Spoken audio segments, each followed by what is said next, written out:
Bienvenidos un día más a En sus palabras. Hoy tenemos con nosotros a José María Mazón, diputado en el Congreso de los Diputados por el Partido Regionalista Cántabro. Muchas gracias por estar aquí. De nada, a vosotros. Me gustaría comenzar la entrevista preguntándote qué es el acoso escolar. Bueno, el acoso escolar, lo que ahora se está llamando bullying escolar, pues es algo que ha existido siempre, ¿no? Es el abuso que en general se suele hacer en los niños y en los colegios con algunos niños que tienen alguna debilidad o alguna particularidad especial. Y es algo que yo creo que es en la vida tanto escolar, a veces como en la vida de los juegos entre amigos, incluso a veces entre las familias, ¿no? Pero en el acoso, en los colegios y en las escuelas, yo creo que es más notorio, porque hay más sensación de banda, de tribu, y entonces cuando hay algún niño en una clase que por alguna razón la toman con él y se decanta una especie de movimiento, lo que se llama el abuso. Entonces en las clases, ¿qué ocurre? Que además suele haber algún abusón, alguno especial. Estos especiales son los que al final crean los problemas gordos, porque muchos niños realmente son neutros o a veces se dejan llevar por la inercia de la tribu, ¿no? Pero yo creo que es algo que está ahí, que hay que corregir y que hay que intentar, pues, evitar en el momento que se detectan estas situaciones de abuso, sobre todo cuando hay algún abusón, que creo que es un poco el problema fundamental, independientemente de que, por supuesto, hay que educar a todos los niños en el respeto a los demás en cualquier tipo de diferencia o característica que pueda tener. ¿Cómo se ve este problema desde las instituciones? Bueno, en estos momentos yo creo que las instituciones están bastante motivadas por este asunto en el Congreso, en las leyes que se están debatiendo en el Congreso de los Diputados, ha estado presente. Yo mismo he tenido ocasión en una intervención más general, sin embargo la centré en el tema del bullying, del acoso escolar, precisamente además citando a Tolerancia Cero contra el bullying. Y yo creo que sí hay cierta preocupación.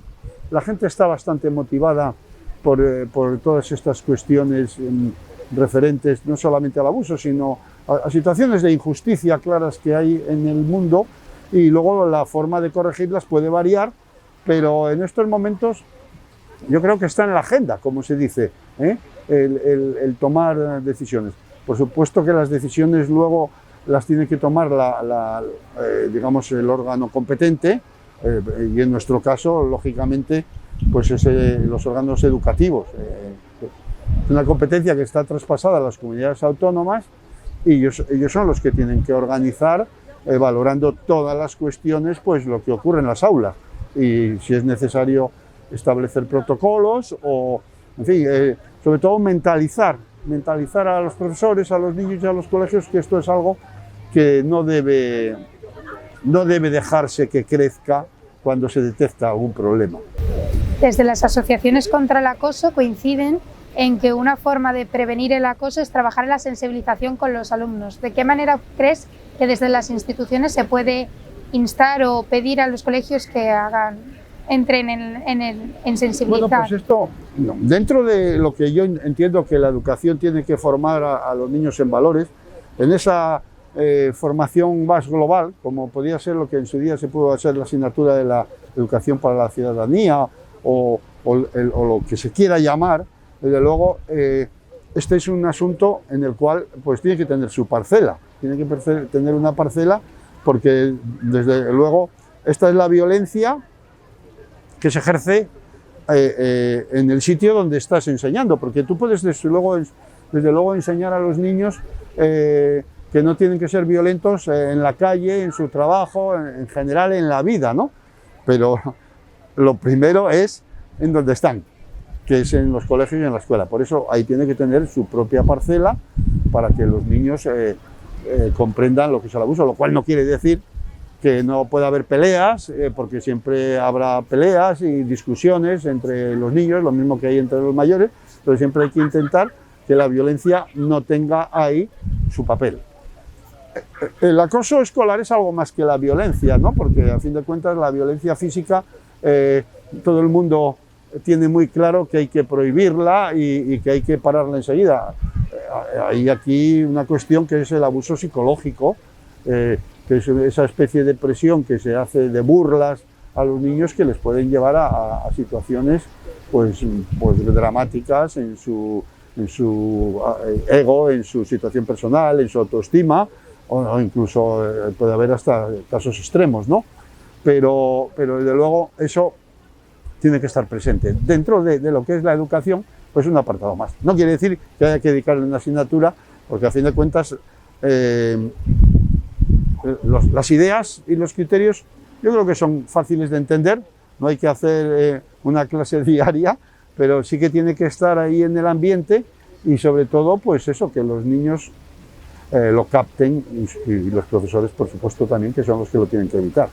Pero vamos, yo creo que lo que es la Consejería de Educación o las autoridades educativas, yo creo que en estos momentos ya están siendo bastante conscientes de que esto es un tema que no se puede tapar, ¿eh? De hecho, siempre ha habido escándalos y se han tapado a lo largo del tiempo, todo tipo de abusos que ahora están saliendo a relucir, pero yo creo que hoy ya la situación ha cambiado y hombre, es mucho más difícil que estos casos ocurran sin que tengan ningún tipo de represión, ¿eh? ¿Existen herramientas suficientes para abordar este tipo de problemáticas?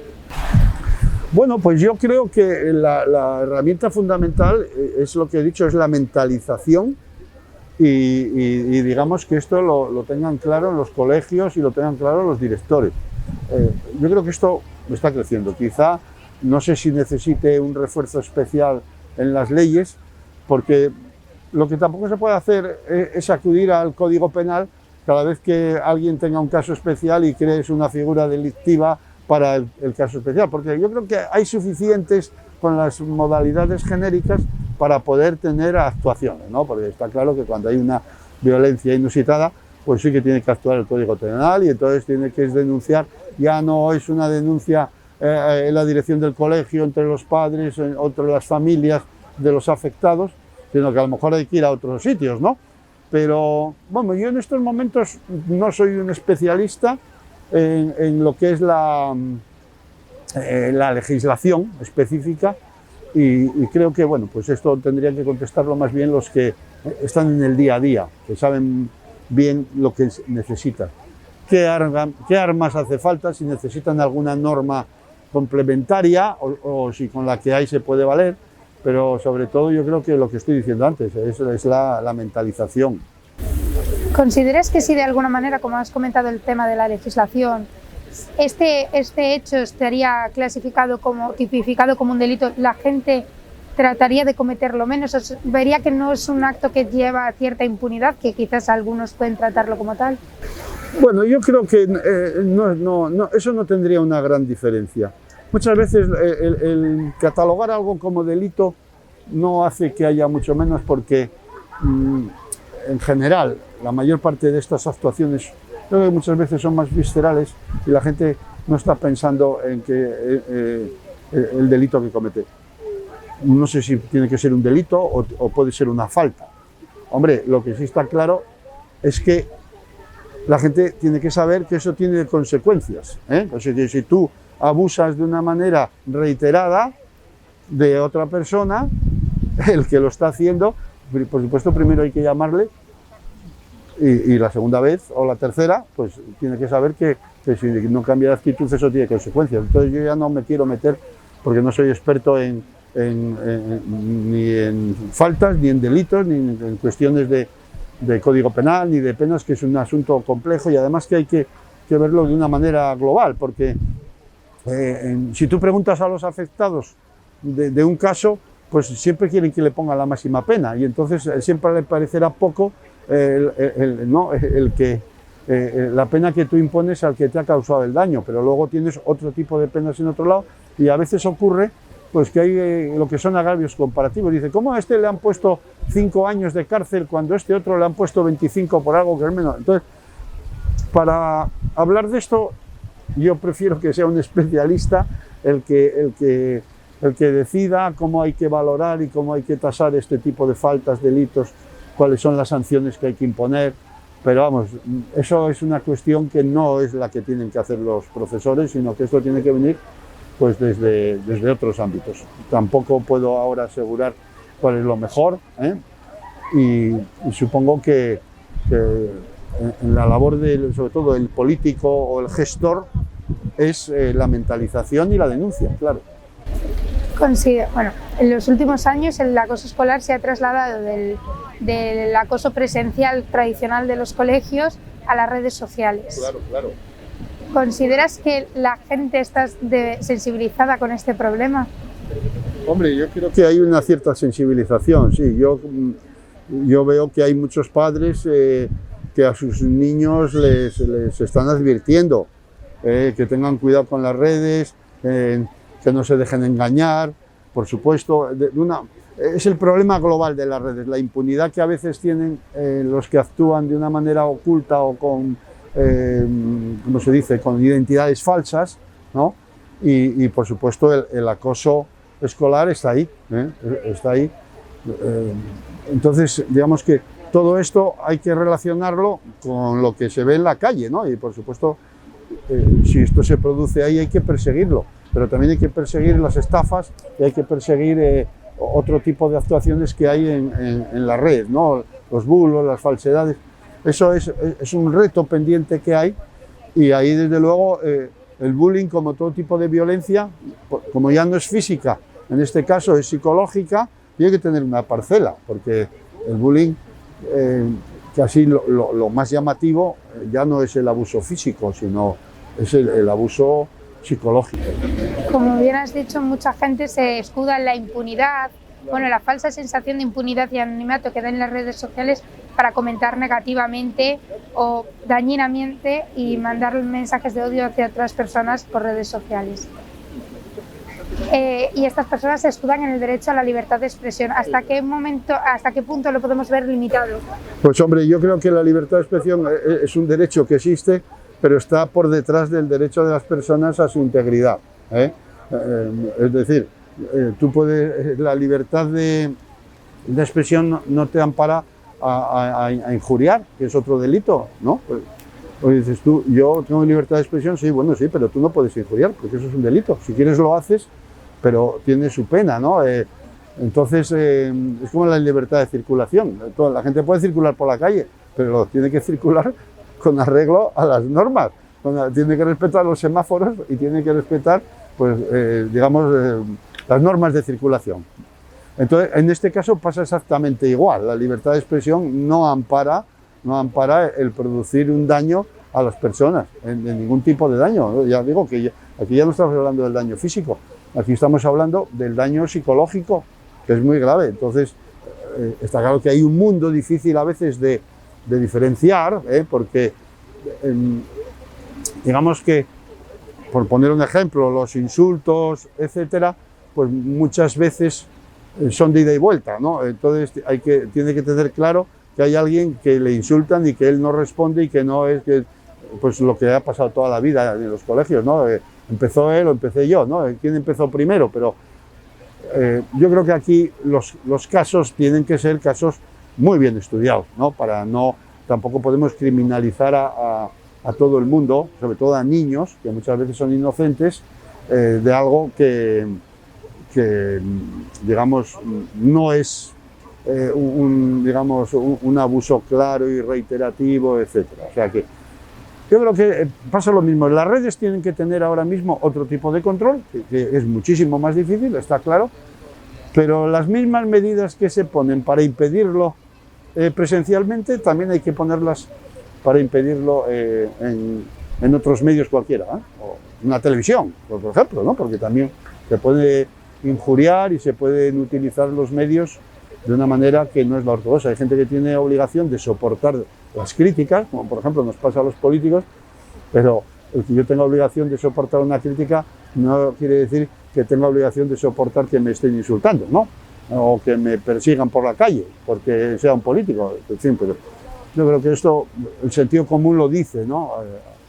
Ahora ya sabemos que también hay gente que solo utiliza el sentido común para lo que le conviene. Cuando las personas sospechan o se dan cuenta que podrían estar siendo víctimas de un maltrato escolar, como es lo que venimos diciendo, se encuentran con que muchas veces se sienten desamparados porque no saben a dónde tienen que acudir. ¿Consideras que hay suficientes medios y suficientes recursos para ir y presentar tu situación?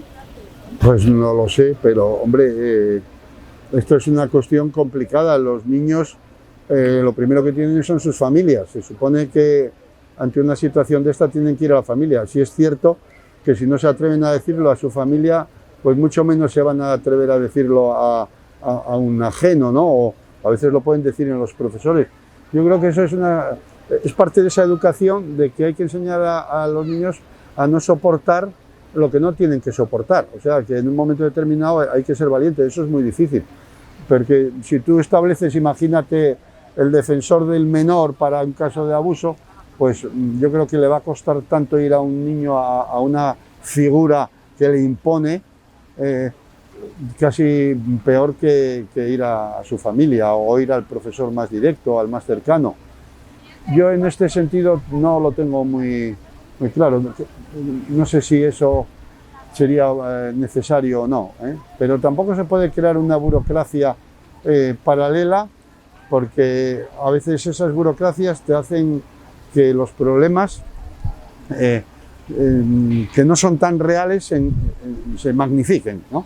Entonces, yo creo que la cuestión es la educación, la enseñanza, el mentalizar a los niños, primero de que no abusen y otro de que no se dejen abusar, pero sobre todo es una cuestión de mentalizar. Claro, los casos que conocemos que son los más dramáticos son niños que lo han pasado muy mal y que no se atreven o no se han atrevido a denunciarlo, pero yo creo que aunque hubiera ahí una institución, les hubiera pasado lo mismo, a la mayoría, tampoco se puede generalizar.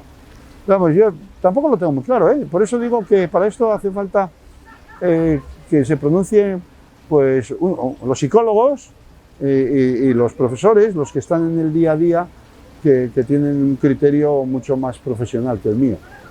Apuntando a algo que has comentado en esta última pregunta, ¿crees que la gente normaliza la violencia que puede estar sufriendo? Pues podría ser, en casos determinados sí. Yo creo que sí, que hay veces que se normaliza. También es verdad que hay casos que son normales, ¿no? Porque hay veces que un niño le pegan o se pelea y sale mal y otra vez tal, pero luego al final resulta que otra vez lo hace él. Entonces es parte un poco de las relaciones entre niños, ¿no? Que se ve, vamos, yo tengo ahora mismo ya nietos pequeños y hay veces que se están todo el día pegando. Entonces, para ellos, pues luego se arreglan, al cabo de 10 minutos se olvidan y siguen jugando, ¿no? Pero está claro que los padres siempre están intentando mentalizarles para que no lo hagan. Entonces, lo que está claro es que esa normalización de la que hablas, yo creo que es muy diferente, Los casos graves y patológicos, yo creo que deben ser excepcionales. Yo creo que ellos se dan cuenta de su situación, pero tienen una impotencia probablemente psicológica para reaccionar, y esto es importante. Por eso digo que aquí hay que preguntar a los psicólogos cuál es lo mejor. Para ir terminando con la entrevista, me gustaría hacerle dos preguntas. La primera, ¿qué es el acoso escolar para usted, como José María? Y la segunda, ¿cómo lo erradicaría usted? Bueno, yo creo que a lo largo de la entrevista lo hemos visto. El acoso escolar está claro que es el abuso que se produce en el ámbito escolar por muchos niños, algunos especialmente, sobre otros que tienen alguna característica especial o sencillamente sin tenerla porque la toman con ellos, Porque yo lo he visto y lo he vivido de niño, Había un ejemplo, un niño que enseguida cuando te metías con él se ponía a llorar, ¿no? Entonces le llamabas lloros como Jeremías. Entonces cada vez que le llamabas Jeremías se ponía a llorar. Entonces, era un niño normal, ¿no? Pero resulta que la gente la cogió un poco con él y yo creo que pasó una época de su infancia el hombre fastidiado por una cosa que no era nada especial, ¿no? Entonces, por eso creo que hay veces que hay que tener un poco de cuidado, porque no es porque un niño tenga un defecto del cual se rían de él, ¿no? O tenga una característica, porque también hay veces que son características que no son defectos, ¿no? Los niños homosexuales han sufrido toda la vida mucho en los colegios, ¿no? Entonces, por ejemplo, esa característica pues también ha hecho que hayan sufrido. Pero en general, yo creo que la definición está clara, es cuando alguien sufre algo de una manera especial, sea por lo que sea, eso es el acoso. Y yo ya he dicho que para erradicarlo, dentro de lo que se puede erradicar, porque el 100% de las cosas nunca se puede erradicar, pero es una cuestión de mentalización, es una cuestión de transmitir en los colegios a los niños y a los profesores el problema, y sobre todo que haya una especie de antena puesta para detectar los casos. En el momento en que un caso pues se produce o ves que se produce, seguirlo para realmente ver si realmente es un caso importante o no. Pero bueno, eso se sabe y eso se ve. Entonces lo que hay que hacer es mentalizar, sobre todo a los profesores, que estén al tanto, y a los niños sobre todo, que sean valientes para no aguantarlo. Pero en fin, erradicar las cosas es muy complicado. Lleva tiempo y 100% no se puede erradicar, pero solo con avanzar es suficiente, ¿no? Porque en general esto yo creo que está mejorando, en mi opinión. Pero bueno, hay que preguntarle a los que están todos los días ahí, que lo conocen mejor. Muchas gracias por haber participado con nosotros. Nada, encantado, y nada, yo os animo a seguir denunciando esto, porque es parte de este trabajo, ¿no? El denunciar las injusticias que se producen, y este es un caso claro de injusticia. Nos vemos en el próximo capítulo con el próximo invitado.